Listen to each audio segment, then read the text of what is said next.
김종석 전 의원이죠. 현재 문재인 후보의 비서실장. 문재인의 문재인이죠. 비서실장.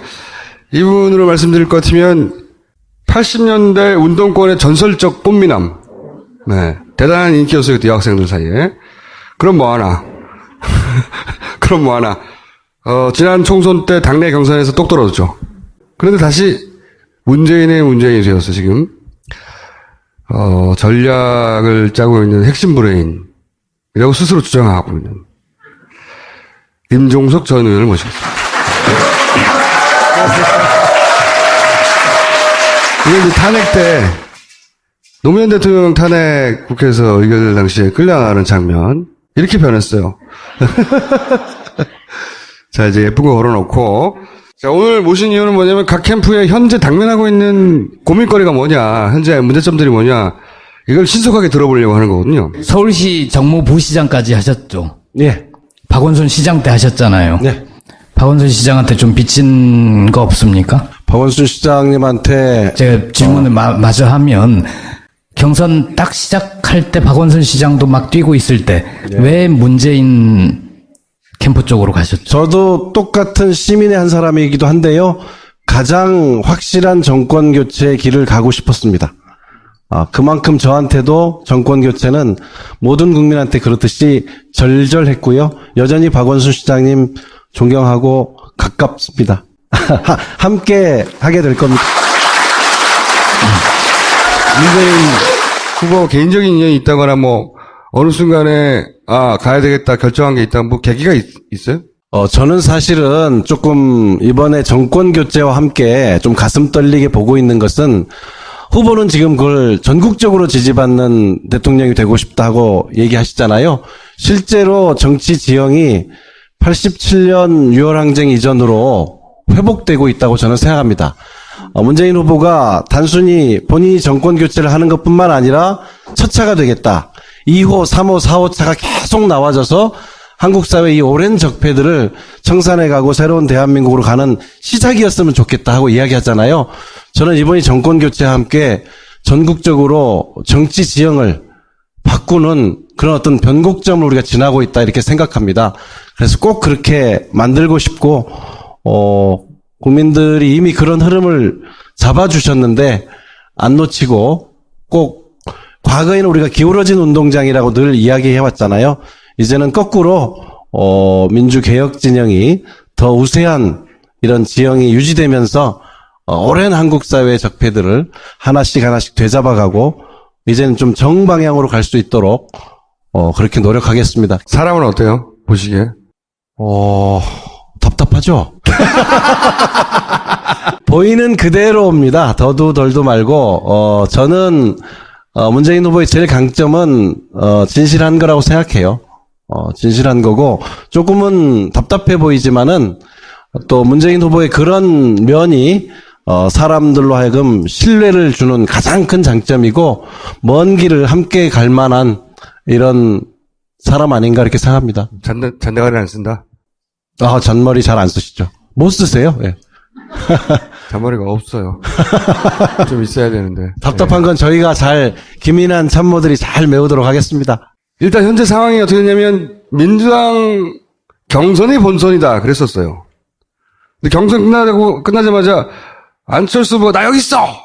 하고 막 치고 올라오고 있는 상황이고 경선 때는 당내에 있었던 여러 가지 어떤 불협화음들을 바라보며 지지자들이 불안해했는데 본선이 시작되니까 그런 건 이제 한가한 걱정이에요. 사실은 그분들이 탈당할 분들도 아니고 완전히 한가한 걱정이 되었어요. 이게 이제 이 바람이 내일신문의 디오피니언이란 여론조사 업체 에서 1대1 구도 여론조사 발표되면서 시작됐죠. 그리고 그 이후에 쭉 여러 가지 여론조사 나왔고 표본에 문제가 있다, 조사 방식에 문제가 있다, 이런 얘기들 있어요, 분명히. 그리고 그건 사실이고. 근데, 동시에 보수 매체들이 혼연일체가 돼서 안철수 후보를 미는 것도 사실이긴 한데, 근데 이제 실제 여론으로 연결됐다, 이거죠, 이미. 이미 기정사실이 됐어요. 이제 궁금한 것이, 이 현상을 문재인 캠프에서는 어떻게 바라보느냐, 일단. 이게 궁금합니다. 아니, 안철수 후보가 확 치고 올라와서 뭐 양자구도네부터 시작해서 이 현상을 어떻게 바라보고 분석하고 있느냐. 사실 이제 양자구도로 여론조사를 하는 거는 조금, 지나친 상상에 의한 거기 때문에 저희들은 그거를 뭐 중요하게 생각하지는 않는데, 어쨌든 안철수 의원이 많이 달라졌죠. 네, 많이 달라지고, 또 실제로, 많이 관심 속으로 들어오고, 또 지지율도 많이 올라온 것은 사실로 받아들이고 있습니다. 비슷한 수치의 여론조사가 몇 개 더 나올 거예요. 계속 나올 거죠. 예, 이게 이제 근데 그거는 어떻게 보면 당연스러운 게 문재인과 문재인 싫은 사람 이렇게 갈리는 거잖아요. 그러니까 아마 안철수 후보의 고민은 지금부터 아닐까 싶어요. 여러 가지로. 우선은 문재인 후보가 앞에서 찬바람 된설이 다 맞는 동안 어찌 보면 검증의 좀 무풍지대 그늘에 있었는데 아마 본격적인 안철수 후보에 대한 검증도 이제 시작됐다고 봐야 하고, 또 뭐 여론조사가 여러 가지가 있지만 가장 최근 여론조사를 보니까 다자구도에서도 문재인 안철수의 합이 한 75 이렇게 나와요. 네. 뭐 3자로 줄여보면 80을 넘게 나오더라고요. 네. 그러면 둘이 다 해먹고 있다 이거죠. 문재인의 한 40%는 뭐 대체로 언론에 알려진 것처럼 굉장히 순도가 높은 40%라면 안철수의 35는 뭐가 합해진 걸까? 또 보수층 후보들이 합이 15가 안 나오는데, 그러면 보수 정치권이 지리멸렬한 건 그렇다 치고 견고하게 보수를 지지하는 지지층들은 지금 어디가 있는 건지, 그래서 안철수 후보 지지에 이게 함께 담겨 있지 않습니까? 그렇죠. 적어도 50, 60% 정도는 그런 지지가 담겨 있다고 봐야 안철수 되는데 지지율 중에 절반 정도는 보수표다. 절반이 좀 넘을 걸로 보여요. 적어도 수치상으로 이렇게 네. 더하기 빼기를 해보면. 그렇게 분석된다. 그러면 이제 굉장히 안철수 후보의 앞으로의 정책, 메시지, 행보 이제 다 고민이겠죠. 구체적으로 어떻게 고민이 될 거라고 보세요? 모래 위에 집을 지었는데 이게 넓다 그거죠? 뭐 아마 어디를 방문할 때 어디까지 할 거냐, 정책을 낼 때 어디까지 주장할 거냐. 예를 들어 사드 문제일 때 별로 안 어려울 것 같은데요. 어제 국립묘지 간 거 보니까 문재인의 반대 방향으로만 가면 되는데. 좀 더 구체적으로 얘기해 주세요. 예를 들어서 이게 물론 이게 전략의 노출이어서 뭐 말할 수 없는 한 가지 예를 부분을- 들어볼게요. 네, 구체적으로. 얼마 전에 이제 뭐 다시 해명하긴 했지만 박근혜 전 대통령에 대한 사면 문제에 대해서 기자 질문하니까 뭐 위원회를 만들어서 네. 검토할 문제다고 했는데 그 기자 질문의 뉘앙스는 검토할 사안이라는 게 분명히 뉘앙스였거든요.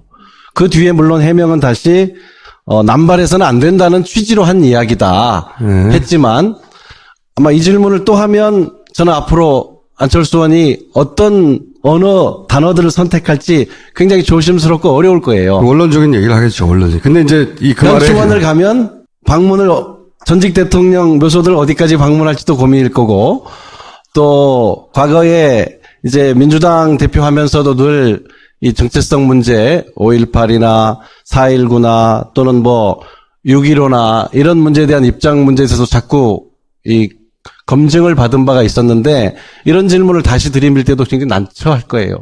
아마 안철수 의원이 제일 어려운 질문 이런 거 아닐까요?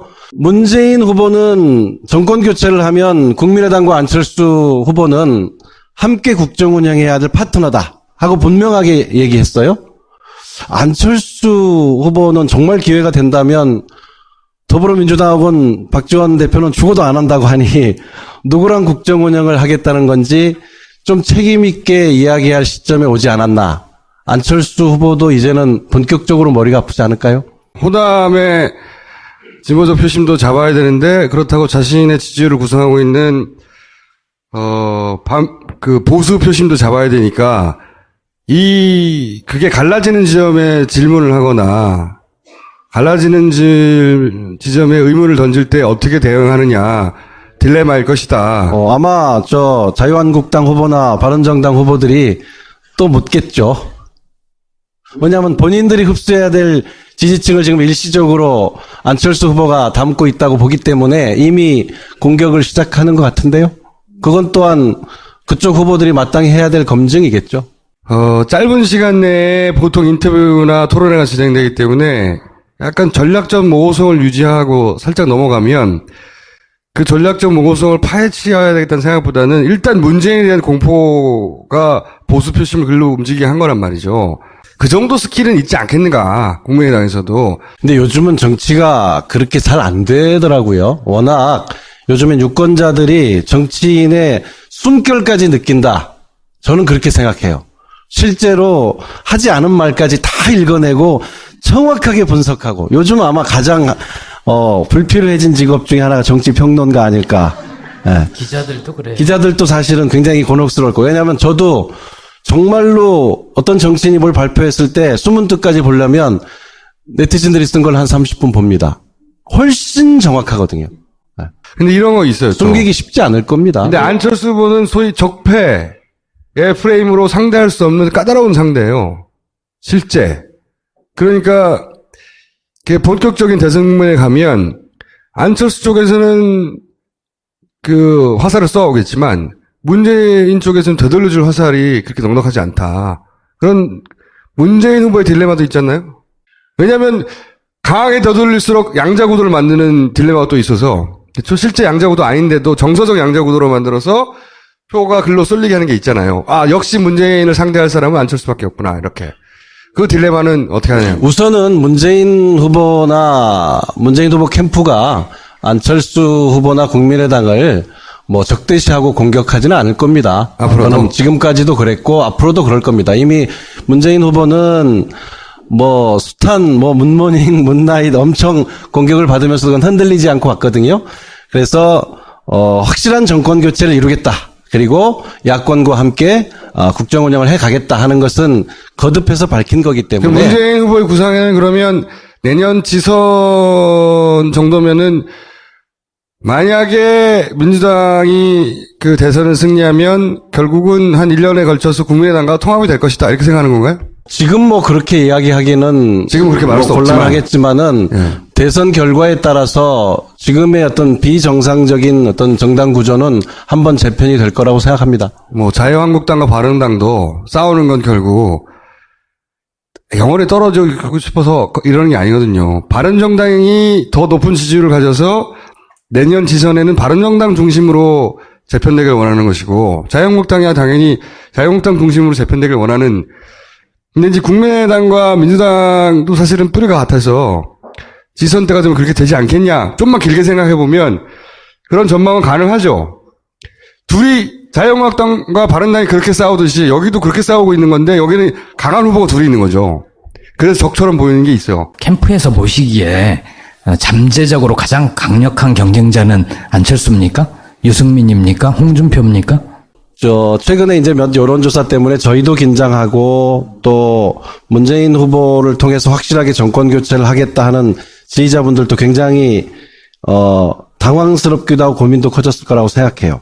있는 현실은 현실대로 받아들이지만은 또 다른 조사를 보면 투표 적극층 내지는 확실층에서의 차이는 여전히 크게 있거든요. 표의 결집력이 강해요. 누구보다.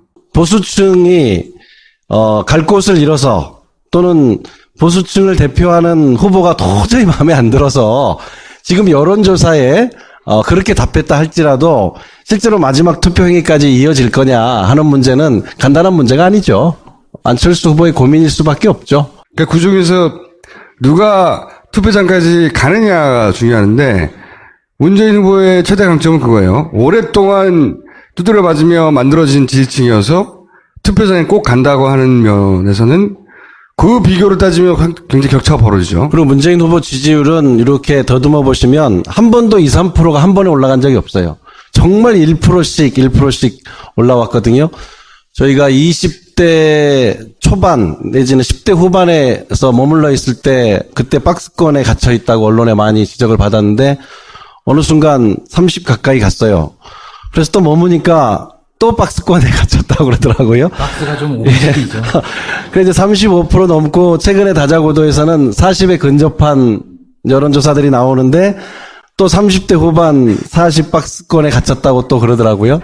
그래서 뭐 박스가 커지고 있는 건 분명하니까. 경선이 끝난 지 얼마 안 돼서 아직까지 반영이 안 됐을 수는 있는데 2위를 한 안희정 후보 그리고 3위 이재명 후보 둘이 비슷하잖아요. 이 지지자들을 이렇게 확 끌어안을 거라고 보시나요? 저희들로서도 최선을 다해서 안희정 후보, 이재명 후보의 뿐만 아니라 그 지지자들까지 함께 가기 위해서 문재인 후보와 저희 캠프가 할 수 있는 모든 노력을 다 할 것이고요.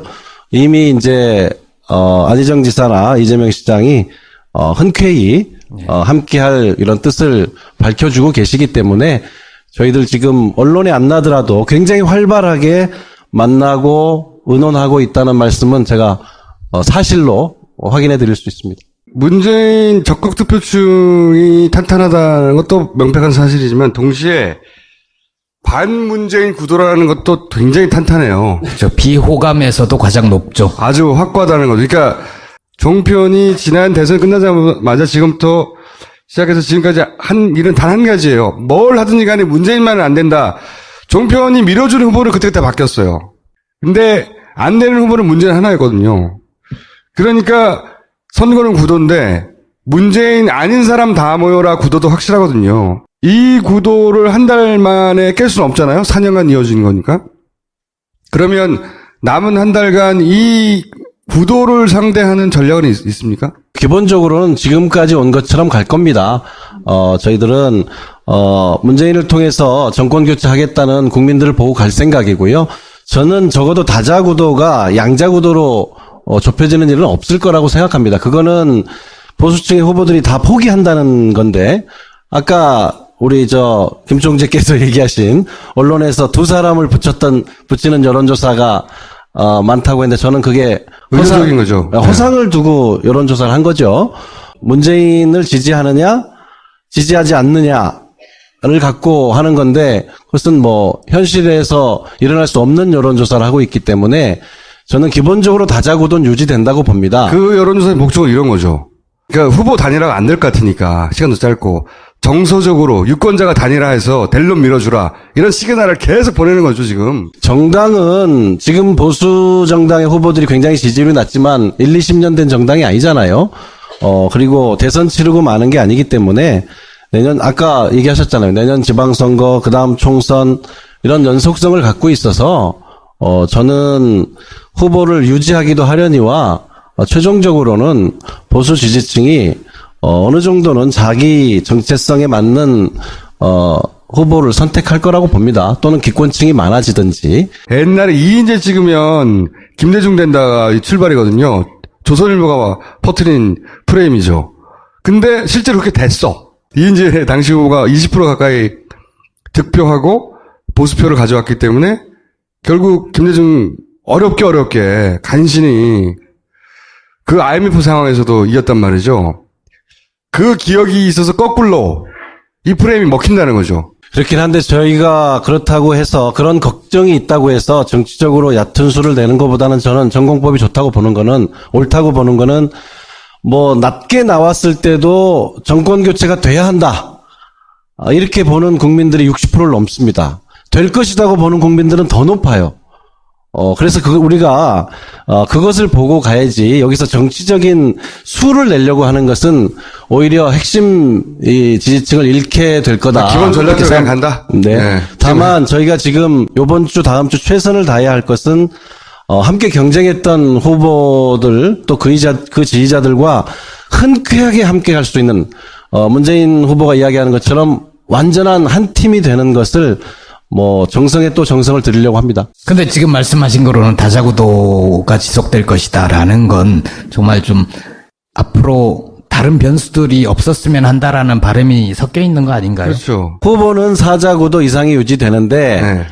보수층이 자기 층을 대표하는 후보는 도저히 안 될 것 같으니까 유권자가 몰아서 그렇게 만들려고 지금 하는 거죠. 반문재인 선택을 한다. 하게 만들려고 노력하고 있고 그 결과가 지금 안철수 후보의 지지율 상승으로 나타난 거죠. 저는 안철수 후보 지지자들 중에도 상당수는 정권 교체 때문에 안철수 후보를 지지하는 분들이 분명히 그게 안철수 후보의 고유의 표죠. 원래 안철수 고유의 예. 표죠. 예. 예. 그런데 그렇게 될 땐 아까 같은 우리 김어준 총재가 얘기하는 상황이 되면 그분들이 굉장히 고민하겠죠. 이것이 정권 교체인가 하는 고민을 근본적으로 하지 막판에 가서 할 않겠어요? 것이다. 이제 문재인 공포로 인해 표 줄 곳을 몰라 하던 표들이 홍준표로 달려갈 때 그런 가능성이 높지는 않다고 생각해요. 근데 달려갈 때 안철수는 결국은 범민주계야? 예를 들어서 나중에 민주당과 국민의당이 합당하면 내가 민주당 찍어준 거 아니야? 결국은 이런 생각할 수 있거든요. 굉장히 이상한 현상인 거죠. 지금 비정상적인 상황이에요. 보수의 대구가 다 몰려와서 결국은 민주당을 찍어주는. 근데 그걸 깨닫게 될 수도 있거든요. 한 달이면. 그럴 때 홍준표한테 만약에 간다고 쳐요. 홍준표는 그걸 원하죠. 나를 중심으로 모여라고 막. 근데 지금 보수 매체들은 안 도와주고 있죠. 안 될 것 같으니까. 근데 어제 손석희 사장에게 말도 안 되는 태도를 보인 건 진보 진영에는 미친 걸로 보이지만 일부러 그런 거예요. 저도 방송에서 말을 저렇게 막 할 수 있으면 참 좋겠네요. 홍준표 후보가 보수 매체가 안 도와주는 가운데서도 혼자 힘으로 포탈을 장악했잖아. 다 봤어. 전 국민이. 그걸 보고 미쳤다고 생각도 하겠지만 이야 대단하네 이렇게 생각하는 사람이 저쪽에는 있어요. 만약에 그 이런 방황하는 표가 홍준표한테 갈 때 그게 진짜 위기다. 진정한. 저는 그렇게 생각하는데 가능성은 낮다. 하지만 그럴 때는 이쪽 진영은 표를 갈라먹고 저쪽은 뭉치게 되는 거죠. 경선의 전략과 본선의 전략은 좀 다르잖아요. 네. 근데 경선에서 참 너무나 많은 힘을 쏟은 거 아닌가 싶을 정도로 굳이 저렇게까지 해야 되나 싶을 정도로 힘을 많이 쏟으셨어요.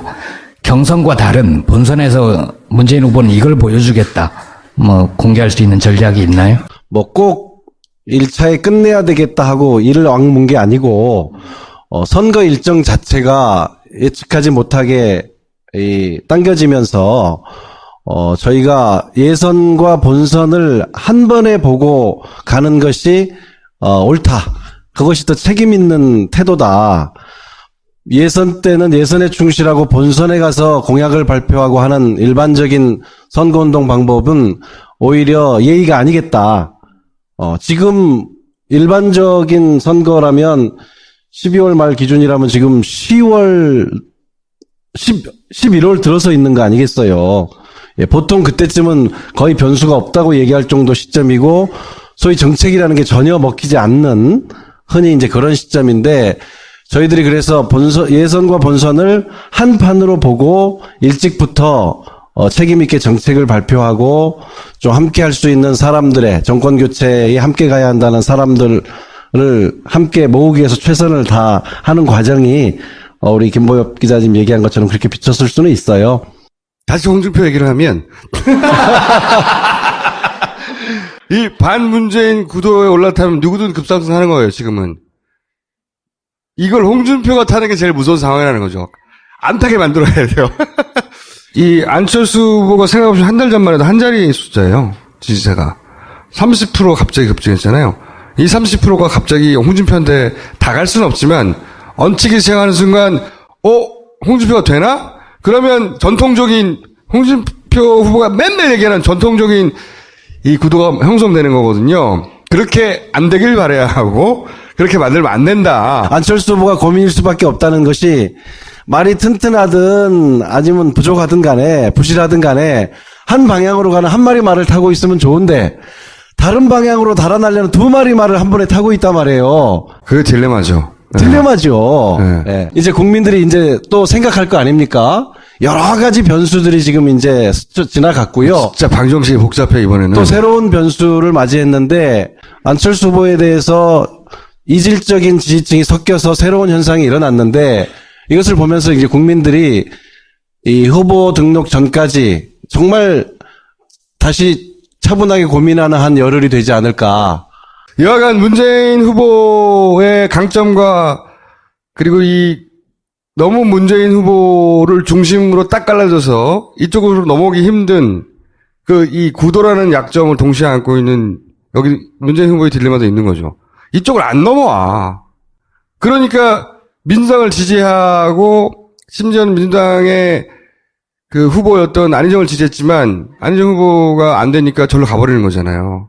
이 문재인 지지자들에게 한마디 하고 싶은 말씀 있으면 하시고 캠프에서 불안해하지 말라든 아니면 불안해하라든 불안해하니까 불안하니까 결집할 수도 있으니까 하시고 물러가 주세요. 정권 교체가 돼야 한다. 제일 최근 여론조사 63%까지 나온 걸 제가 확인했는데 될 것이다 하는 국민들은 더 높아요. 지금 이 국민들이 저는 문재인을 말로 선택했다고 생각합니다.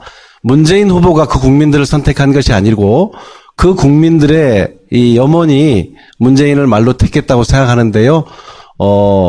다른 생각 없이 그 국민들만 믿고 최선을 다하겠습니다. 그리고 정권 교체 함께 가야 할 세력이라면 서슴없이 손을 내밀어서 포용과 통합 행보를 통해서 조금 더 안심이 되는 이런 하루하루가 될 수 있도록 최선을 다하겠습니다. 우선 이번 주, 다음 주까지 함께했던 경쟁 후보들, 지지자들 정말 일체된 한 몸이 될 수 있도록 최선을 다하겠습니다. 알겠습니다. 감사합니다. 고맙습니다.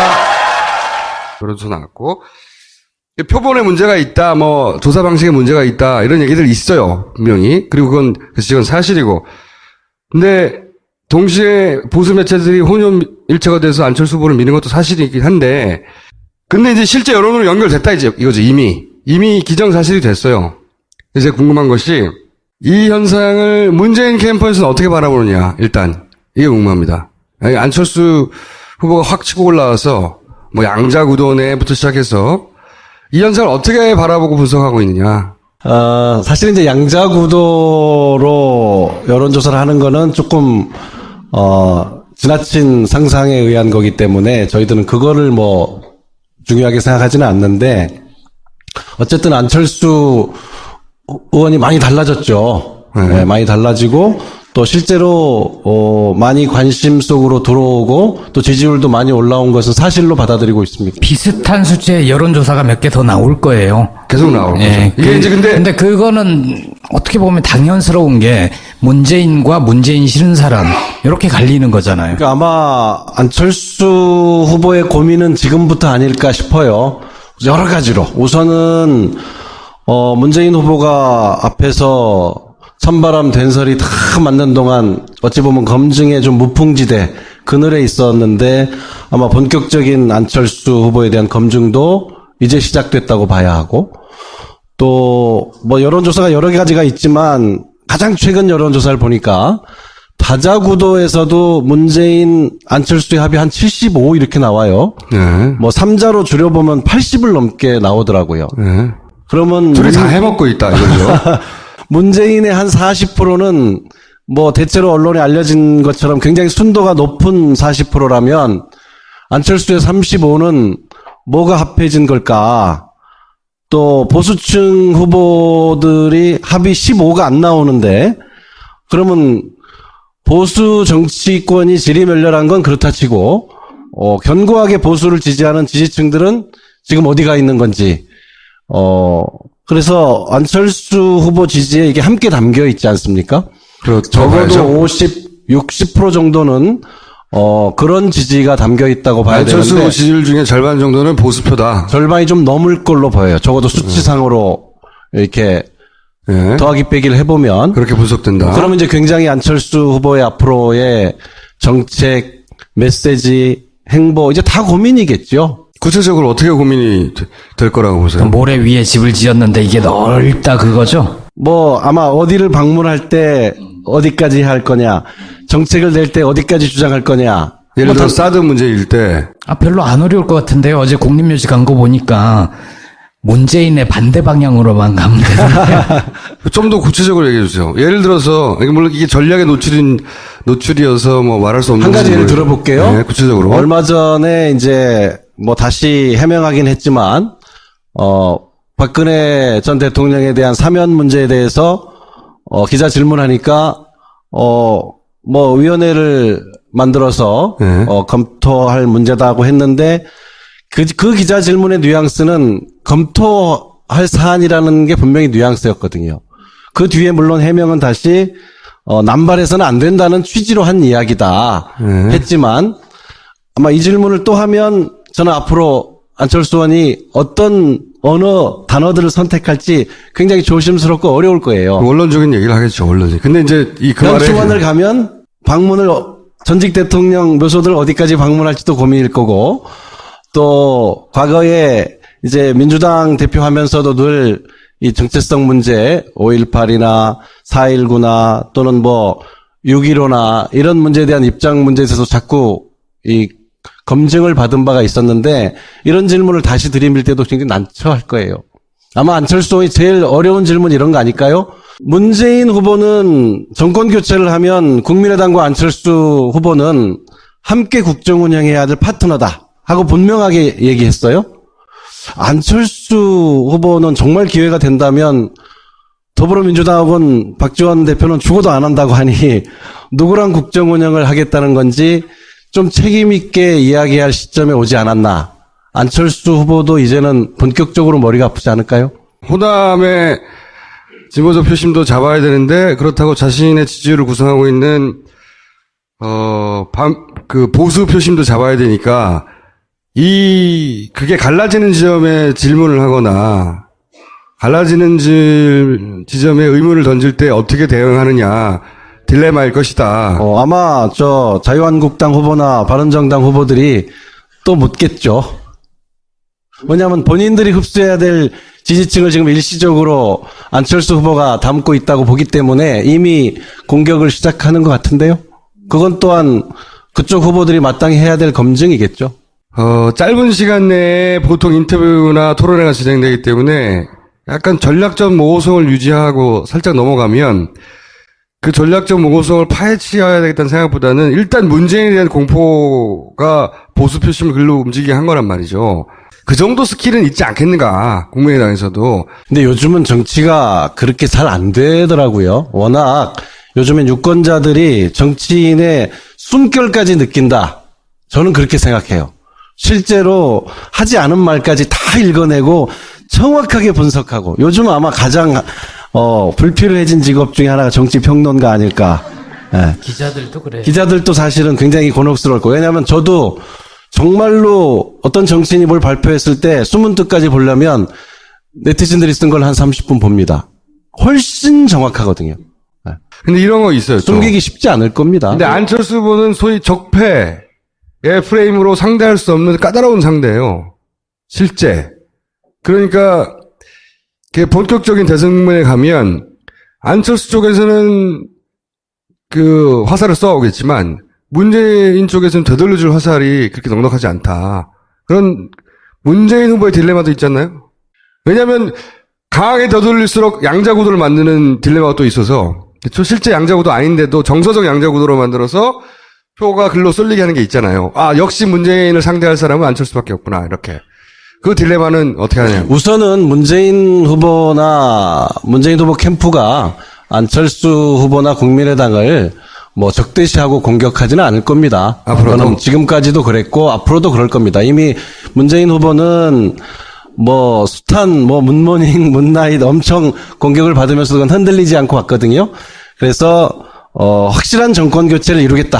그리고 야권과 함께 국정 운영을 해가겠다 하는 것은 거듭해서 밝힌 거기 때문에 문재인 후보의 구상에는 그러면 내년 지선 정도면은 만약에 민주당이 그 대선을 승리하면 결국은 한 1년에 걸쳐서 국민의당과 통합이 될 것이다. 이렇게 생각하는 건가요? 지금 뭐 그렇게 이야기하기는 지금 그렇게 말할 수 없지만 곤란하겠지만은 대선 결과에 따라서 지금의 어떤 비정상적인 어떤 정당 구조는 한번 재편이 될 거라고 생각합니다. 뭐 자유한국당과 바른당도 싸우는 건 결국 영원히 떨어지고 싶어서 이러는 게 아니거든요. 바른정당이 더 높은 지지율을 가져서 내년 지선에는 바른정당 중심으로 재편되길 원하는 것이고 자유한국당이야 당연히 자유한국당 중심으로 재편되길 원하는.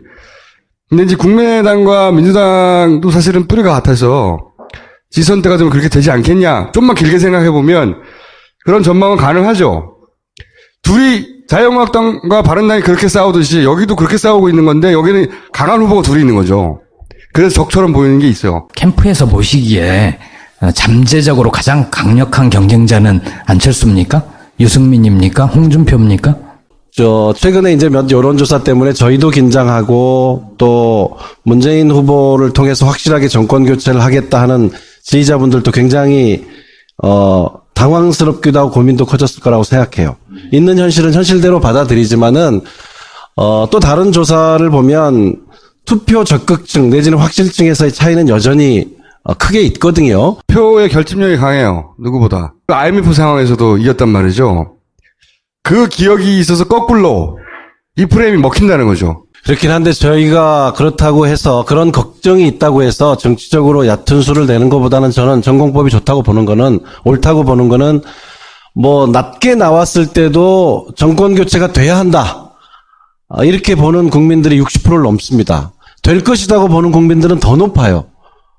그래서 우리가, 그것을 보고 가야지, 여기서 정치적인 수를 내려고 하는 것은 오히려 핵심 이 지지층을 잃게 될 거다. 기본 전략대로 그냥 간다? 네. 네. 다만, 저희가 지금 요번 주, 다음 주 최선을 다해야 할 것은, 함께 경쟁했던 후보들, 또 그 지지자들과 흔쾌하게 함께 갈 수 있는, 문재인 후보가 이야기하는 것처럼 완전한 한 팀이 되는 것을 정성에 또 정성을 들이려고 합니다. 근데 지금 말씀하신 거로는 다자구도가 지속될 것이다라는 건 정말 좀 앞으로 다른 변수들이 없었으면 한다라는 바람이 섞여 있는 거 아닌가요? 그렇죠. 후보는 사자구도 이상이 유지되는데, 네. 보수층이 자기 층을 대표하는 후보는 도저히 안 될 것 같으니까 유권자가 몰아서 그렇게 만들려고 지금 하는 거죠. 문재인 선택을 한다. 하게 만들려고 노력하고 있고 그 결과가 지금 안철수 후보의 지지율 상승으로 나타난 거죠. 저는 안철수 후보 지지자들 중에도 상당수는 정권 교체 때문에 안철수 후보를 지지하는 분들이 분명히 그게 안철수 후보의 고유의 표죠. 원래 안철수 고유의 예. 표죠. 예. 예. 그런데 그렇게 될 땐 아까 같은 우리 김어준 총재가 얘기하는 상황이 되면 그분들이 굉장히 고민하겠죠. 이것이 정권 교체인가 하는 고민을 근본적으로 하지 할 않겠어요? 것이다. 이제 문재인 공포로 인해 줄 곳을 몰라 하던 표들이 홍준표로 달려갈 때 그런 가능성이 높지는 않다고 생각해요. 근데 달려갈 때 안철수는 결국은 범민주계야? 예를 들어서 나중에 민주당과 국민의당이 합당하면 내가 민주당 찍어준 거 아니야? 결국은 이런 생각할 수 있거든요. 굉장히 이상한 현상인 거죠. 지금 비정상적인 상황이에요. 보수의 대구가 다 몰려와서 결국은 민주당을 찍어주는, 근데 그걸 깨닫게 될 수도 있거든요. 한 달이면. 그럴 때 홍준표한테 만약에 간다고 쳐요. 홍준표는 그걸 원하죠. 나를 중심으로 모여라고 막. 근데 지금 보수 매체들은 안 도와주고 있죠. 안 될 것 같으니까. 근데 어제 손석희 사장에게 말도 안 되는 태도를 보인 건 진보 진영에는 미친 걸로 보이지만 일부러 그런 거예요. 저도 방송에서 말을 저렇게 막 할 수 있으면 참 좋겠네요. 홍준표 후보가 보수 매체가 안 도와주는 가운데서도 혼자 힘으로 포탈을 장악했잖아. 다 봤어, 전 국민이. 그걸 보고 미쳤다고 생각도 하겠지만, 이야, 대단하네. 이렇게 생각하는 사람이 저쪽에는 있어요. 만약에 그 이런 방황하는 표가 홍준표한테 갈 때 그게 진짜 위기다. 진정한. 저는 그렇게 생각하는데, 가능성은 낮다. 하지만, 그럴 때는 이쪽 진영은 표를 갈라먹고 저쪽은 뭉치게 되는 거죠. 경선의 전략과 본선의 전략은 좀 다르잖아요? 네. 근데 경선에서 참 너무나 많은 힘을 쏟은 거 아닌가 싶을 정도로 굳이 저렇게까지 해야 되나 싶을 정도로 힘을 많이 쏟으셨어요. 경선과 다른 본선에서 문재인 후보는 이걸 보여주겠다. 공개할 수 있는 전략이 있나요? 꼭 1차에 끝내야 되겠다 하고 이를 악문 게 아니고 선거 일정 자체가 예측하지 못하게 당겨지면서 저희가 예선과 본선을 한 번에 보고 가는 것이 옳다. 그것이 더 책임 있는 태도다. 예선 때는 예선에 충실하고 본선에 가서 공약을 발표하고 하는 일반적인 선거운동 방법은 오히려 예의가 아니겠다. 지금 일반적인 선거라면 12월 말 기준이라면 지금 11월 들어서 있는 거 아니겠어요? 예, 보통 그때쯤은 거의 변수가 없다고 얘기할 정도 시점이고, 김종석 전 의원이죠. 현재 문재인 후보의 비서실장. 문재인의 문재인이죠. 비서실장. 이분으로 말씀드릴 것 같으면 80년대 운동권의 전설적 꽃미남. 네. 대단한 인기였어요. 그때 여학생들 사이에. 그럼 뭐하나. 그럼 뭐하나. 지난 총선 때 당내 경선에서 똑 떨어졌죠. 그런데 다시 문재인의 문재인이 되었어, 지금. 전략을 짜고 있는 핵심 브레인이라고 스스로 주장하고 있는 김종석 전 의원을 모시겠습니다. 이게 이제 탄핵 때, 노무현 대통령 탄핵 국회에서 의결 당시에 끌려나가는 장면, 이렇게 변했어요. 자, 이제 예쁜 거 걸어놓고, 자, 오늘 모신 이유는 뭐냐면 각 캠프에 현재 당면하고 있는 고민거리가 뭐냐, 현재 문제점들이 뭐냐, 이걸 신속하게 들어보려고 하는 거거든요. 서울시 정무부시장까지 하셨죠. 예. 박원순 시장 때 하셨잖아요. 네. 박원순 시장한테 좀 빚진 거 없습니까? 박원순 시장님한테 제가 질문을 마저 하면 경선 딱 시작할 때 박원순 시장도 막 뛰고 있을 때 왜 문재인 캠프 쪽으로 가셨죠? 저도 똑같은 시민의 한 사람이기도 한데요. 가장 확실한 정권 교체의 길을 가고 싶었습니다. 그만큼 저한테도 정권 교체는 모든 국민한테 그렇듯이 절절했고요. 여전히 박원순 시장님 존경하고 가깝습니다. 함께 하게 될 겁니다. 문재인 후보 개인적인 인연이 있다거나 뭐 어느 순간에 가야 되겠다 결정한 게 있다 뭐 계기가 있어요? 저는 사실은 조금 이번에 정권 교체와 함께 좀 가슴 떨리게 보고 있는 것은 후보는 지금 그걸 전국적으로 지지받는 대통령이 되고 싶다 하고 얘기하시잖아요. 실제로 정치 지형이 87년 6월 항쟁 이전으로 회복되고 있다고 저는 생각합니다.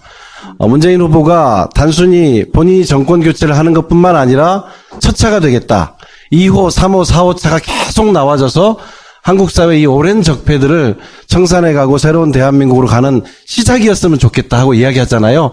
저는 이번이 정권 교체와 함께 전국적으로 정치 지형을 바꾸는 그런 어떤 변곡점을 우리가 지나고 있다 이렇게 생각합니다. 그래서 꼭 그렇게 만들고 싶고 국민들이 이미 그런 흐름을 잡아주셨는데 안 놓치고 꼭 과거에는 우리가 기울어진 운동장이라고 늘 이야기해왔잖아요. 이제는 거꾸로 민주개혁 진영이 더 우세한 이런 지형이 유지되면서 오랜 한국 사회의 적폐들을 하나씩 하나씩 되잡아가고 이제는 좀 정방향으로 갈 수 있도록 그렇게 노력하겠습니다. 사람은 어때요? 보시기에? 답답하죠? 보이는 그대로입니다. 더도 덜도 말고 저는 문재인 후보의 제일 강점은 진실한 거라고 생각해요. 진실한 거고 조금은 답답해 보이지만은 또 문재인 후보의 그런 면이 사람들로 하여금 신뢰를 주는 가장 큰 장점이고 먼 길을 함께 갈 만한 이런 사람 아닌가 이렇게 생각합니다. 잔대가리 안 쓴다? 잔머리 잘 안 쓰시죠? 못 쓰세요? 예. 잔머리가 없어요.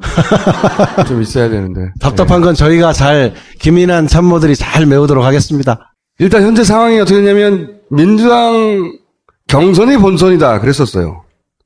근데 경선 끝나자마자 안철수 후보 나 여기 있어 하고 막 치고 올라오고 있는 상황이고 경선 때는 당내에 있었던 여러 가지 어떤 불협화음들을 바라보며 지지자들이 불안해했는데 본선이 시작되니까 그런 건 이제 한가한 걱정이에요. 사실은 그분들이 탈당할 분들도 아니고 완전히 한가한 걱정이 되었어요.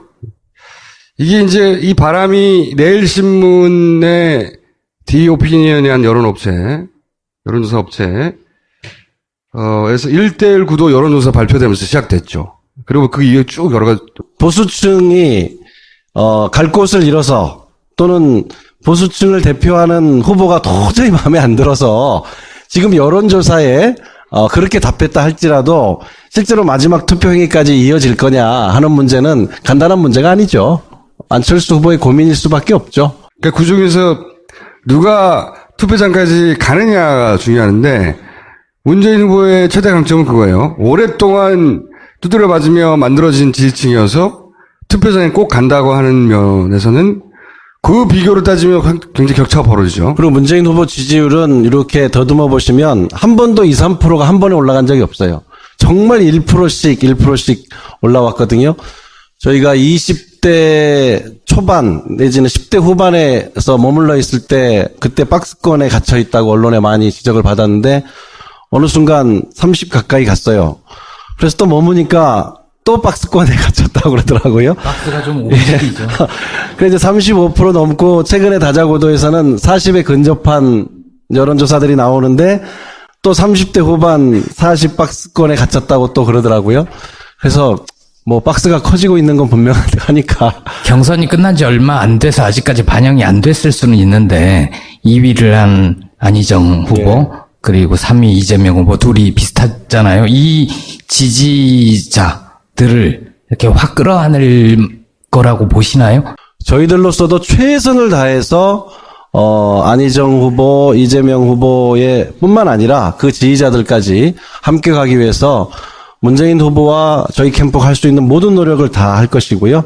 이미 이제 안희정 지사나 이재명 시장이 흔쾌히 함께할 이런 뜻을 밝혀주고 계시기 때문에 저희들 지금 언론에 안 나더라도 굉장히 활발하게 만나고 의논하고 있다는 말씀은 제가 사실로 확인해 드릴 수 있습니다.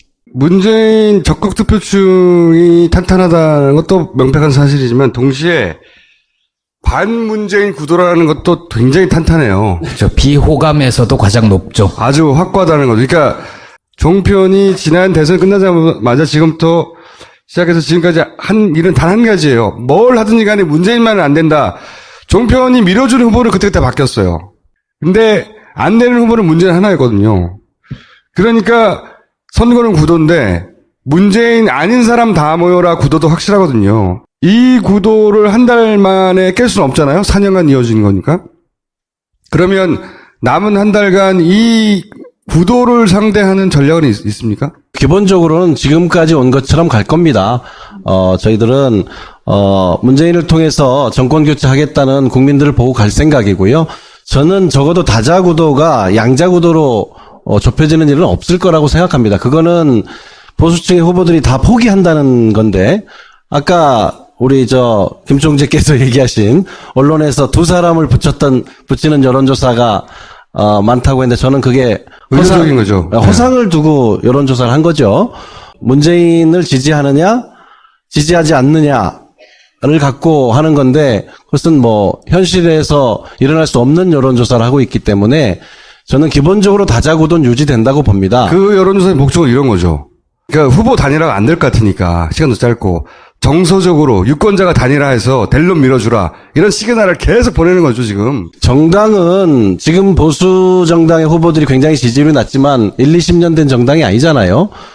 그리고 대선 치르고 마는 게 아니기 때문에 내년 아까 얘기하셨잖아요. 내년 지방선거 그다음 총선 이런 연속성을 갖고 있어서 저는 후보를 유지하기도 하려니와 최종적으로는 보수 지지층이 어느 정도는 자기 정체성에 맞는 후보를 선택할 거라고 봅니다. 또는 기권층이 많아지든지. 옛날에 이인재 찍으면 김대중 된다가 출발이거든요.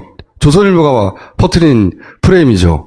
근데 실제로 그렇게 됐어. 이인재 당시 후보가 20% 가까이 득표하고 보수표를 가져왔기 때문에 결국 김대중 어렵게 간신히